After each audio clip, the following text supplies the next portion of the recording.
చలికాలం. రాత్రి 11:45. వర్షం జల్లులా పడుతోంది.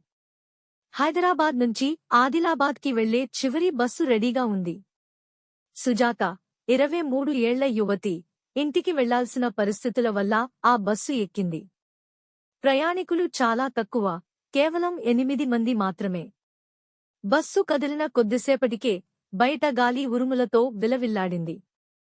అకస్మాత్తుగా ఒక అమ్మాయి రక్తం మింగినట్టు కేక వేసింది. సుజాత వెనక్కి చూసింది. ఆ సీటు ఖాళీగా ఉంది. భయంతో డ్రైవర్ను అడిగింది, అన్నా? ఎవరో కేకలు వేస్తున్నారు. డ్రైవర్ నెమ్మదిగా తిరిగి అన్నాడు, బస్సులో నువ్వే ఒంటరిగా ఉన్నావమ్మా. లైట్లు ఆపిపోయాయి. మెరుపు పడగానే సుజాత చూసింది. ముందు వరుసలో కూర్చున్న ప్రయాణికుల ముఖాలపై రక్తం, మృతదేహాలు.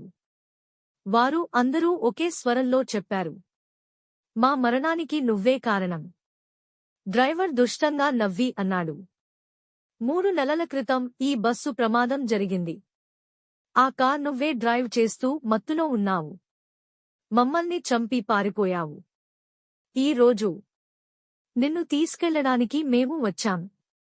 బ్రేక్ చప్పుడు, కేక, నిశ్శబ్దం. పాపం నుండి ఎవ్వరూ తప్పించుకోలేరు. మన సాక్షి మనల్ని ఎప్పటికైనా వెంబడిస్తుంది.